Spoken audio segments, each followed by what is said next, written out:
ደረጃ እንድደርስ ማለትም ይሄ ድምፅ ማንጋ ነው ምን እንዳይው የሚደግፍ አሁን ቀጥይ ሺጂ የነበሩ ሚዩት አድርገዋል።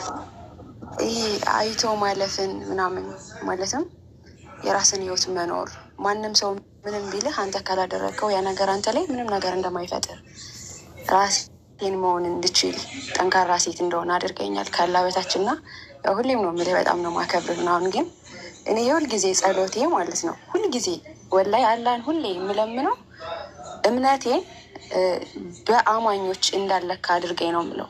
እምነቴን በአማኞች ማለትም እምነቴን በአማኞች መገምገም አልፈልግም እንጂ በአማኞች ብገመግመው እኔ ትላንት ነበር መወድቀው። በጣም አስቀያሚ ሰዎች ነው ያሉት እና እንደዛ ነው እንጃ።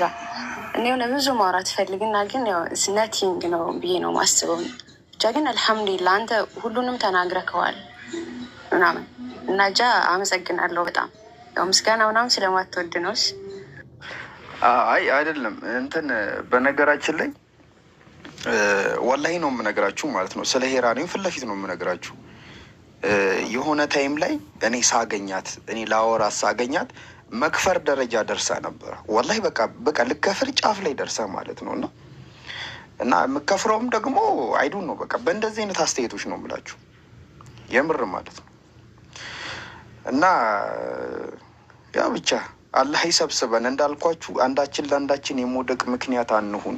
በቃ እንትን ለማለት እኮ ነው እናጠፋለን እኮ። እኔ አሁን አጥፍቼ አውቃለሁ፣ ግን በቃ ከጥፋት ደግሞ መመለስ ደግሞ አያቅትም። ሁሌ ጥፋት ላይ ደግሞ መቅረብ ጥሩ አይደለም። እና የሆነ ትንሽ ሙስሊም ሲሆን ሙስሊም የሚባሉት ሰዎች ትንሽ ስታንዳርድ ያላቸው ሰዎች ናቸው። እና ማለት ስታንዳርድ ስላቸው ላይክ ለሰውኛነት ለስብናቸው የቀረቡ ነው። አንድ እስልምና በጣም የገዛኝ ነገር እኔ የማውቃቸው ሙስሊሞች በጣም ታማኝ ናቸው። አያጭበረብሩም፣ አይዋሹም፣ አይሰርቁም፣ ሌቦች አይደሉም፣ አያስመስሉም ምናምን እንደዚህ አይነት ነገር ነው እኔ የለመድኩት። እና አንዳንዴ ከዚህ ዘውግ እንትን ያሉ ሰዎች ሲሆን ትንሽ ይከብደኛል። ወላሂ ነው የምላችሁ ማለት ነው። እና ብቻ አንድ የምነግራችሁ ነገር ወላሂ ማስጠንቀቂያ ነው ለሁላችሁ፣ ማስጠንቀቂያ ወላሂ ለሁላችንም ማስጠንቀቂያ ማለት ነው። መነገራችሁ ነገር አንድ ነገር ልንገራችሁ፣ ወላሂ ልብ ብላችሁ ስሙኝ፣ ልብ ብላችሁ።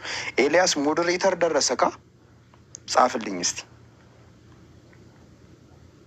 ኤልያስ።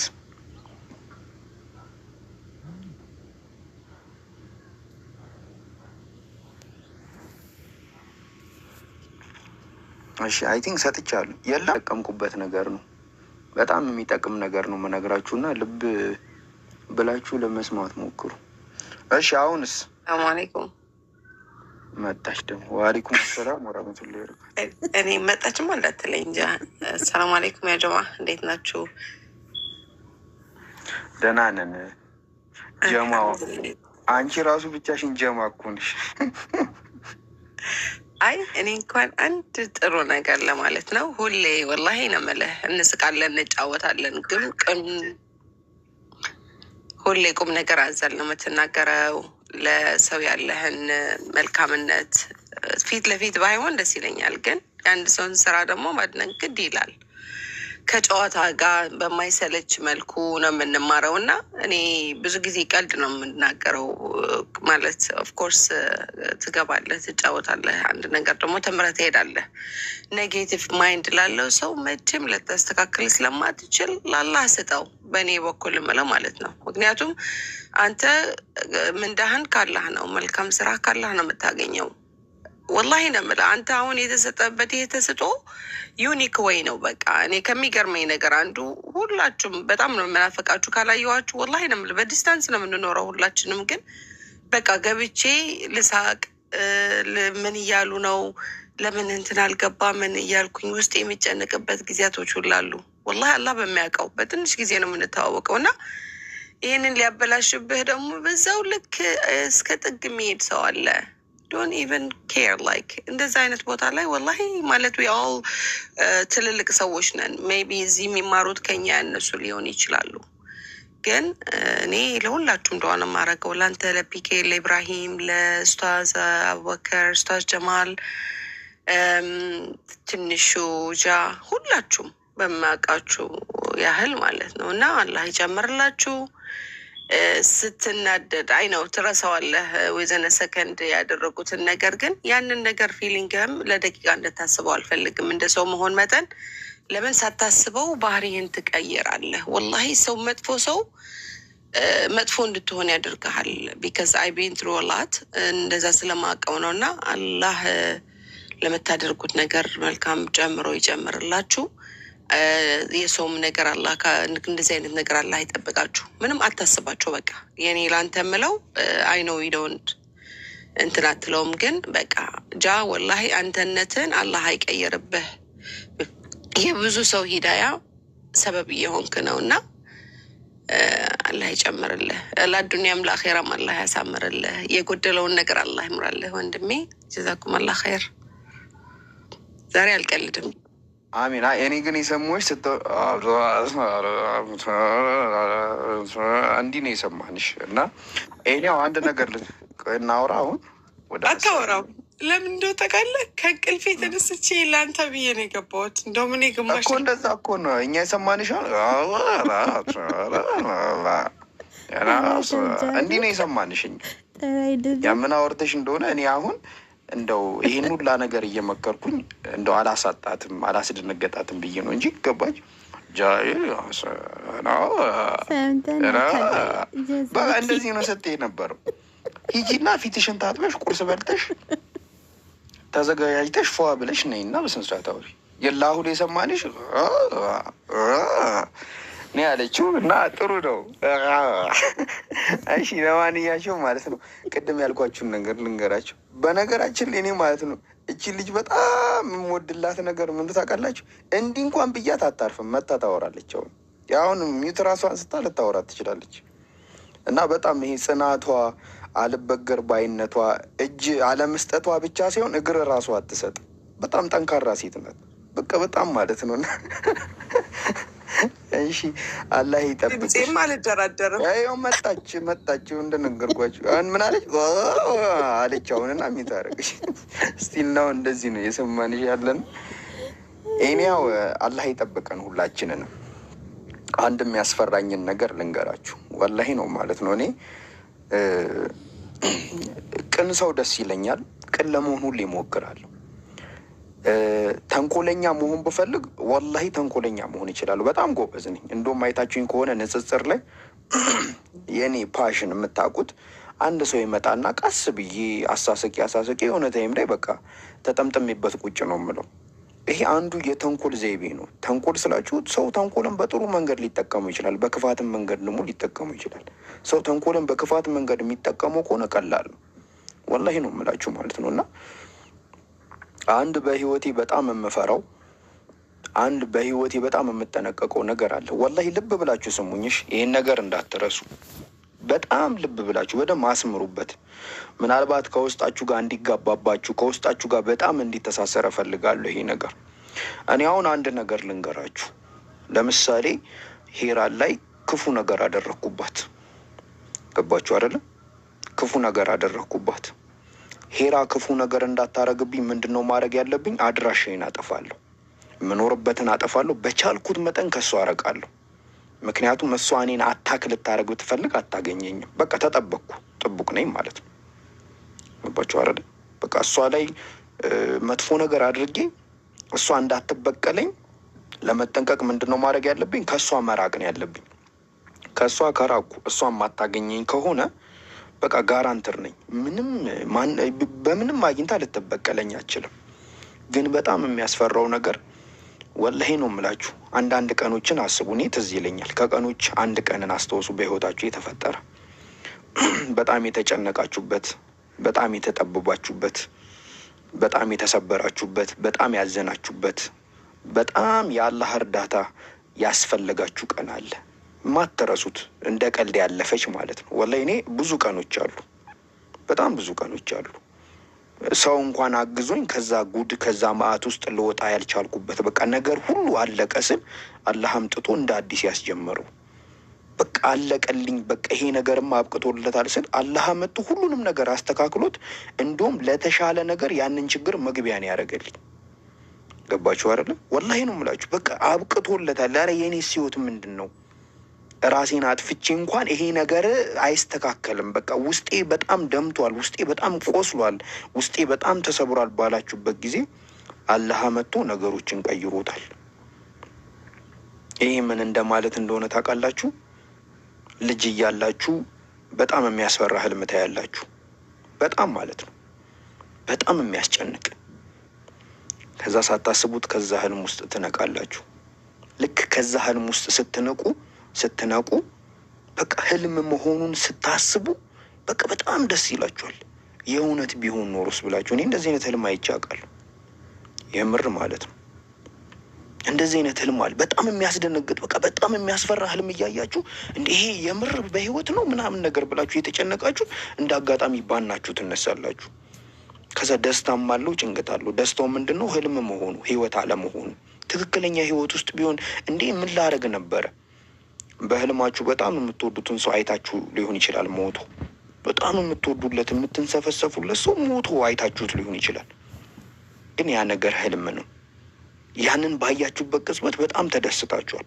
ልክ አላህ በዚህ መንገድ አንዳንድ ጊዜ ከእንደዚህ አይነት ነገር ውስጥ ያወጣናል። አይተናል። እኔ ተደርጎልኛል ብዙን ጊዜ ማለት ነው። የምሬ ነው። አንድ ህልም ነግራችኋለሁ። እሺ፣ በህይወቴ ያየሁትን ህልም ነግራችኋለሁ።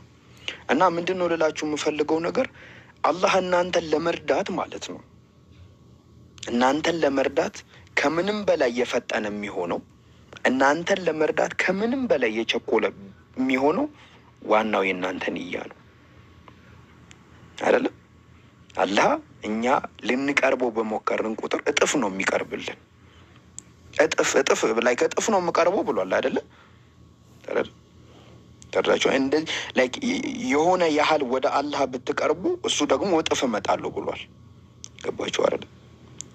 ስለዚህ ምንድን ነው ልነግራችሁ የምፈልገው ነገር እኔ ሰው የሚቀጣችሁን አይደለም አላህ የሚቀጣችሁን ነው የምፈራው። አላህ የሚቀጣንን ነው የምፈራው። ምናልባት እናንተ የአላህ እርዳታ የሰውም እርዳታ ባስፈለጋችሁ ጊዜ የእናንተ ክፋትና የእናንተ ተንኮለኝነት ሰው ላይ የምታደርጉት ነገር አላህ የእናንተን ጭንቀት የእናንተን ችግር በዝምታ እንዳያልፈው ፍሩ። አላህዬ ብላችሁ እየሰገዳችሁ እየጸለያችሁ አላህ ያንን ነገር በዝምታ እንዳያልፋችሁ ፍሩ። ገባችሁ አይደለም? ምክንያቱም መጀመሪያ አካሄዳችሁ ማስተካከል አለባችሁ።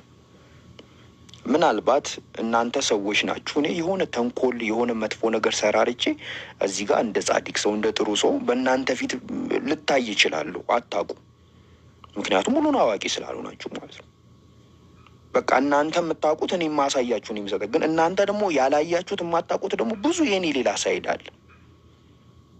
ገባችሁ? እናንተ ፊት አሁን አንድ ሰው ጻድቅ መስሎ ሊታይ ይችላል። መልካም ሰው ጥሩ ሰው መስሎ ሊታይ ይችላል። ከዛ እዚህ ጋር መጥቶ ይሸውዳችኋል። በቃ በሚናገረው ንግግር እናንተ ፊት ብቻ ከእናንተ ኋላ ተውት፣ እናንተ ፊት ብቻ በሚያደርገው ነገር መልካም መስሎ ይታያል ምናምን ነገር። ምንም ነገር የማትዋሹት የማሸውዱት አላህ ግን ሁሉን ነገር ያያል፣ ሁሉን ነገር ያውቃል። ስለዚህ ከቅጣት ሁሉ ቅጣት ወላሂ ነው የምላችሁ የአላህ እርዳታ በሚያስፈልጋችሁ ጊዜ ማለት ነው። አላህ እናንተን በዝምታ የሚያልፋችሁ ከሆነ ወላሂ ከባድ ነገር ነው፣ በጣም ከባድ ነገር ነው። ግን አላህ በችግራችሁ እንዲረዳችሁ ሁል ጊዜ ከእናንተ የቀረበ እንዲሆን እናንተ ከሱ የቀረባችሁ ነው እና ተጠንቀቁ። የምሬን ነው የምላችሁ ማለት ነው። እንትን ነው አይደለ ላይክ በተበዳይ እና ባላ ላይክ ዱዓው መጋረጃ የለውም አይደለም የሚለው። በቃ ይደርሳል። ምንም የሚከልለው ነገር የለም። ይደርሳል። ሰው እናንተ በድላችሁ ያ ሰው ዱዓ እናንተ ወደ አላህ ጮሆ ነው አይቀርም፣ ይደርሳል፣ ይሰማል።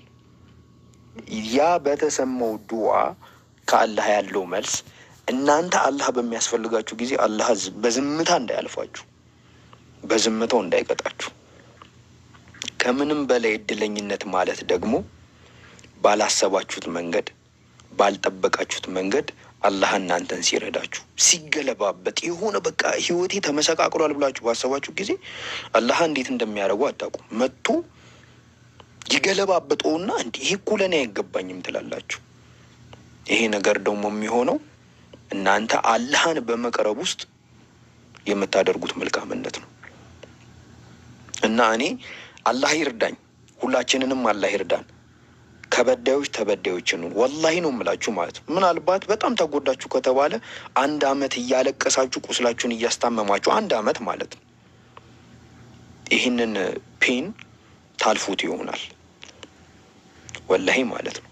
እናንተ ግን ሰው በበደላችሁት ነገር ግን መቼ እንደምትቀጡ መቼ አላህ በሚያስፈልጋችሁ ጊዜ በዝምታ እንደሚያልፋችሁ አጠቁ። ይከብዳልና አንድ ቀን ምን አይነት ህልም አየሁ መሰላችሁ? እኔ በጣም ደስ የተሰኙበት ትልቅ ትምህርት የተማርኩበት ህልም። እኔ ወንድም አለኝ። ወንድሜ በጣም ነው የምወደው። እኔ ወንድሜን እንደ አባቴ ነው የማስበው፣ እንደ አባቴ ነው የማስበው። እና አንድ ቀን ተገናኝተን በጣም ብዙ ነገር አውርተን ምናምን በቃ ጥሩ ጥሩ ነገር አስበን ነበረ። ስለ ፊውቸር እንዲናረጋለን ምናምን ነገር ምናምን ብለን ተነጋግረን ነበር። እና ኢንዘ አይ ቲንክ ከ3 ቀን በኋላ ምናምን መሰለኝ በህልሜ ሞቶ አየሁት እና በቃ አለቀስኩኝ። በጣም በህልሜ ነው እያለቀስኩ ያለሁት። እና በህልሜ ምን አየሁ? በቃ ያንን ሁላ ነገር ተነጋግረን ተደዋውለን ስንሳሳቅ ምና ይህ እነዚህን ነገሮች አሰብኳቸው። በቃ ያ ሁላ ነገር ህልም ሆነ። ወንድሜን ሲያወራ ላየውም ከኔ ጋር ቁጭ ብለን ምን እነዚህን ነገሮች አሰቡ ነው ውስጤ ተሰበረ። ከዛ እንደ አጋጣሚ ህልም ነው ነቀው። በቃ በጣም ነው ደስ ያለኝ። እንኳንም ህልም ሆነ ነው ያልኩት ባቸው። እና ከዛ ህልም መማር ያለብኝን ነገር ተምሬ እንትን ቀጠልኩኝ ማለት ነው። እና አንዳንድ ጊዜ አላህ ከእንደዚህ አይነት ጉድ ነው የሚያወጣችሁ። የእናንተ መልካምነት፣ የእናንተ ጥሩነት፣ ለሰው የምታደርጉት መልካም ነገር ሁሉ ለእንደዚህ አይነት ቀን ይጠራቀምላችኋል። እኔ እንደዚህ ነው በህይወት የሆነልኝ። እኔ አላህ በህይወቴ ብዙ ነገር አድርጎልኛል የማይገባኝ ወላሂ። እንዴ አላህ በዛው ተሳስተክ እንዳይሆኑላ የሚያስብል ማለት ነው። ግን በቃ አላህ ግን ሲወድ ደግሞ እንዲህ ነው፣ ሩህሩህ ነው፣ አዛኝ ነው። እና አላህ ሁላችንንም ፐርፌክት እንድንሆን አይጠብቅም ወላሂ። ማንም ሰው ፍጹም ከጥፋት የነጻ ከኃጢአት የነጻ ማንም እንዲሆን አይጠብቅም። እውነተኞች እንድንሆን ነው የሚጠብቀው አላህ። እውነተኛ በቃ ላደረጋችሁት ነገር ሀቀኛ መሆን። ታጠፋላችሁ፣ ይጎልባችኋል። እውነት አንዳንድ ጊዜ ተሳስታችሁ ራሱ ሰው ታስቀይማለ። የሰው ነገር እኮ ታጎላላችሁ። ግን እሱም አይደለም የሚፈለገው እውነተኝነት መሞከር። በቃ ምንድን ያለው ነፍስን ከአቅሟ በላይ ጠያቂ አይደለንም ብሏል አላህ ራሱ። መሞከር እውነተኛ መሆን ማለት ነው። እና ለዚህ ብላችሁ ከትንሽ ነገር ነው። እኔ ህይወት ላይ ትንሽ ያበሰለኝ ነገር አንድ ትልቅ መስሪያ ቤት ነበረ ኢትዮጵያ ላይ በጣም የሚታወቅ መስሪያ ቤት ነው። እና እዛ ማኔጅመንት ላይ ሰርቻለሁ። አይ ከባድ ሰራተኞች ናቸው። እና እዛ ሰራ ነበረ በጣም እነሱም ማኔጅ ማድረግ 3 ክፍለ ከተማ አህያ መጠበቅ ይሻላል። እውነት የምር ቀላል ነው በጣም እሱ። እና በዛ ውስጥ ትዕግስተኝነት ምናምን ብዙ ነገር ብቻ ተምሬያለሁ መሰለኝ። እና እኔ እንዲህ ነኝ እያልኳቸው ሳይሆን ቢያንስ ሊኖረኝ የምፈልገውን ነገር አውቃለሁ። ገባቸው? የሚኖረኝን ነገር በደንብ ነው መረ እኔ አሁን እዚህ እያወሯችሁ ነው አይደለ? እያወሯችሁ ያለው ነገር ጥሩ እንደሆነ ስለማቅ ነው። ጥሩ ስሜት የሰማችሁ እንደሆነ ስለማቅ ነው የምቀጥለው። እየደበራችሁ ከሆነ ግን አቆማለሁ። ይህንን መረዳት መቻል አለብን። እኛ የምናደርገው ነገር ሰዎች ጋር ሄዶ ምንድን ነው የሚያደርገው የሚለውን መረዳት መቻል አለብን። የምር ማለት ነው። የሆነ ሰውን የሚረብሽ ነገር ማድረግ መቻል። በቃ የሆነ ነገር እያደረጋችሁ ሰውን የሚረብሽ ከሆነ እንትን ነው ማለት ያለባችሁ። በቃ ይህን ነገር ማወቅ መቻል አለበት። ይህን ለማወቅ እኮ የሆነ ዩኒቨርሲቲ የበጠሳችሁ ምናምን መሆን አይጠበቅባችሁ። የሆነ ኮመንት ጽፋችሁ ልክ ስትልኩት ይሄ ኮመንት እንደሚረብሽ ማወቅ ይቻሉ። ኢቨን ራሱ የሆነ ኮመንት ይጽፉና ከዛ 3 ሰው ይቃወሟል። አረቴ አላህን ፍሪ እንደዚያ ይባልም ስባል 6 ተደጋግሟለች። በቃ የመዝመዛቸው ነው መሰለኝ። ገባቸው? ይህን ነገር የማንረዳ ከሆነ አስቸጋሪ ነው የሚሆነው። ስለዚህ እንደ ሰው ከሰው ጋር መቀጠል እንቸገራለን። የምር ማለት ነው። በተረፈ ሁላችንንም አላህ ይጠብቀን። ከምንም በላይ ጥሩ መሆን መልካም መሆን ሳይሆን ጥሩ እንድንሆን የሆነ ምን መሰላችሁ ራዕይ ያስፈልገዋል። ሰው ሲኖር ራዕይ ወይ ደግሞ ግብ የሚባል ነገር አለ። ገባችሁ? ሰው ራዕይ ከሌለው ሰው ግብ ከሌለው ጭንቅላቱ ሁሉ ጊዜ በአስተያየት የተጠቀጠቀ ነው። ለሁሉም ነገር አስተያየት አለው። ለሁሉም ነገር ማለት ነው። ገባችሁ አይደለ? ምንም ነገር በቃ ምንም ነገር አድርጉ አፈር ከደሜ በልታችሁ ማለት ነው። በቃ ግጣችሁ በቃ ከአቅማችሁ በላይ ተንገብግባችሁ ሰርታችሁ ማለት ነው። እነሱ ግን ለዛ ነገር አስተያየት አላቸው። አሁን አስቡት፣ አንድ አረብ ሀገር በስደት ያለች ልጅ የምትሰራው ስራ ቀላል አይደለም። ሴት ናት። አንደኛ ሴትነት አለ፣ ሁለተኛ ከሀገር ነው ያለችው፣ ከቤተሰቡ አርቃ የሀገር ናፍቆት አለ። ከጎን ደግሞ የሆነ ወንድ አለ ህይወቷ ላይ የሚጮትባት የሆነች ጨቅጫቃ አሰሪ ያለች። ከዛ ደግሞ ያሰሪዋ ደግሞ የሆነ አንድ በጣም ወልፋጣ ቀበጥ ልጅ አለ። በቃ እነዚህ ሁሉ ስትረስ አለባቸው አይደል? ከዛ ደግሞ በዛ ስትኖር ደግሞ ተገኘው አልተገኘው ብዙ ነገር አለ። ይሄ ነገር ያጨናንቃታል አይደለም? ከዛ የሆነ ደግሞ አንድ በጣም ባለጌ አባት ይኖራታል፣ ሰካራም ማለት ነው። በቃ እና እሷ የሚስላት የሆነ ስራዋ እዛ ሀገር ሄዳ ስራ የምትሰራው የሚመስለው የሆነ አረብ ሀገር የሆነ ዛፍ አለ፣ እሱም መኮትኮት ነው ስራዋ ለሱ ማለት ነው የሚታየው። እንግዲህ ሞር በኮተኮተች ቁጥር ዛፉ ብር ያበቅልላታል። በቃ ዛፉን በደንብ የምትኮተኮትና ብር መቀንጠሱ ላይ ጎበዝ ከሆነች ብዙ ብር የምታገኝ ይመስሏል። ከዛ የሆነ በቃ ማይሆን በቃ ከአቅሟ በላይ የሚያስደነግጥ ብር ይጠይቋታል። በቃ ከዛም ከዚህም ብላ ምናምን ትሞላለች አይደለም? ከዛ ትልክላቸዋለች። እነሱ ግን የሚዘጋጁት ለምንድን ነው? ሌላ ደግሞ ተጨማሪ ብር ለመጠየቅ ይነሳሉ። የምር ማለት ነው። እንዳልኳችሁ ነው። ሰው ራዕይ ከሌለው፣ ሰው ግብ ከሌለው ለሁሉም ነገር አስተያየት አለው። አስተያየት ጥሩ ነው። አስተያየት ደግሞ ሰዎችን ይገላል። ለምንም ነገር አስተያየት ያላቸው ሰዎች አሉ። ለየትኛውም ነገር አስተያየት አላቸው። እናንተ ባደረጋችሁት መልካም ነገር ላይ ጥሩ እኮ ነው ያደረግሽው መልክ፣ ግን ከዚህ የተሻለ መልካም ነገር ማድረግ ትችይ ብለው የእናንተ መልካምነት ያጣጥፍ፣ የእናንተን ልፋት ገደል ይቀጡታል። እንደዚህ አይነት ሰዎች አላቸው። ራዕይ የሌላቸው ሰዎች፣ ራዕይ የላቸውም፣ ግብ የላቸውም። ገባችሁ አይደል? ምንም ራዕይ በቃ ተምሳሌት የሚያደርጉት አካል እኔ አሁን ተምሳሌት የማደርገው ሰው አለ። ገባችሁ አይደል? ተምሳሌ እኔ አሁን መሆን የምፈልገው ሰው አለ። ወላሂ እኔ አላህ ፈቅዶ ወላሂ አንድ ቀን አላህ ከፈቀደ አንድ ነገር ከተስተካከለልኝ አሳያችኋለሁ። ስለ እኔ አንዳንድ ነገር እኔ ዛሬ ላይ ያለኝ ማንነት ከዛሬ 10 ዓመት ምናምን በፊት ቁጭ ብዬ ወረቀት ላይ የጻፍኩት ነገር ነው። አስነብባችኋለሁ። እውነት አስነብባችኋለሁ። ራዕይ ጎል ያስፈልጋችኋል ሁል ጊዜ ስትነሱ። በቃ እኔ የምራመደው እርምጃ ምን ላይ ለመድረስ ነው፣ ማንን ለመሆን ነው የሚለውን ነገር ሁሌ ማሰብ መቻል አለባቸው። ራዕይ የሌለው ሰው፣ ግብ የሌለው ሰው ሁል ጊዜ ጭንቅላቱ በአስተያየት የተጠቀጠቀ ነው። የእናንተን ጥሩ ነገር ሳይሆን በቃ የእናንተን ውድቀት፣ የእናንተን ዊክነስ ነው የሚያየው። ወላሂ ማለት ነው። በቃ አንቺ አሁን አንድ ጓደኛ ትኖርሻለች እና በቃ አላህ ፈቅዶ በቃ ሊያገባሽ የሆነ ጥሩ ወንድ እንትን ወይ ሽምግልና ሊልክ ሊሆን ይችላል ምናምን አይደለም። ከዛ በቃ ዘንጠሽ መሄድ ትፈልጊያለሽ ምናምን ነገር ከዛ ለጓደኛሽ እንዴት ነኝ ሽምግልናው ላይ አሪፍ ነው ይሰ አዎ፣ ግን እዛም ላይ ራሱ ጓደኛሽ አስተያየት አላት። አይ ምን እንደዚህ እንትን አላልነው ምናምን ነገር ብላ እንትን ትላለች። እንደዚህ አይነት ጓደኞችም አሉ። ባቸው የሚወዱን ይመስሉናል፣ የእኛ ጓደኞች ይመስላሉ፣ ግን ሁል ጊዜ እናንተ ላይ አስተያየት አላቸው። ሁል ጊዜ በአስተያየቶቻቸው ሁል ጊዜ እናንተ ላይ መጥፎ የሆነ ነገር ላይክ እናንተን አቢዩዝ በማድረግ የበታችነት ስሜት እንዲሰማችሁ በማድረግ እናንተን ባሪያ ማድረግ የሚፈልጉ ሰዎች አሉ። ገባችኋል? ስለዚህ ሁል ጊዜ ሰዎች አስተያየት እየሰጡ እኔ አሁን ለአስተያየት ጭንቅላታችሁን ክደኑት እያልኩኝ አስተያየት ጥሩ ነው፣ ወላሂ ነው የምላችሁ ማለት ነው። እኔ አሁን ትዝ የሚላችሁ ከሆነ በስነ ስርዓት ልንገራችሁ። ይኸው የሚታይ የእኔ ፕሮፋይል መጀመሪያ ሳረገው ማለት ነው ጆሮ ላይ እና አፍንጫ ላይ ጆሮ ጌጥ ነበረ። ታስታውሳላችሁ? ነበረ ጆሮ ጌጥ፣ አፍንጫው ላይም ጆሮ ጌጥ ያደርጋል። ጆሮ እኔ ልብ ብዬ አላውቅም። አንዷ በቃ ትጨቀጭቀኛለች ምናምን ነገር ማለት ነው። ከዛ እኔ ሲ በቴሌግራም ብዬ አወራኋትና አስታየው ቀየርኩት። አሁን የለውም። ባቸው ይህንን ፎቶ በቀይረውም ደስ ይለኛል፣ ሰው በዚህ ፎቶ ስለሚያገኝ ነው እንጂ በቃ መጣችና ልኬን የነገረችኝ ማለት ነው። ይህ አንተ አሁን አንተን እኮ ሞዴል ያደርጋሉ ምናምን ብላ በቃ ልኬን ነገረች። ወላሂ ድብድብ የሆነ ፊቷ ብኖር በምጠፈጠፈኝ ነው የሚመስሉ በቃ በጣም ምናምን ነገር። ከዛ በቃ ልክ ናት እኮ ገባችሁ አይደል? ሁል ጊዜ ለአስተያየት እንትን ማለት ሲሆን አስተያየት የሚሰነዝረው ሰው በቃ ምን አስቦ ነው የሚለውን ነገር ሁል ጊዜ በጣም ብልጥ መሆን አለባችሁ። ሰዎች በአስተያየት መቼም እንዳይጥሏችሁ፣ ሰዎች በአስተያየት መቼም ባሪያ እንዳያደርጓችሁ። ወላሂ ነው የምላችሁ ማለት ነው። ስለዚህ ሁል ጊዜ በህይወት ስትኖሩ አላማ ይኖራችሁ። የቱ ጋር ነው መዳረሻ? ወዴት ነው የምራመደው?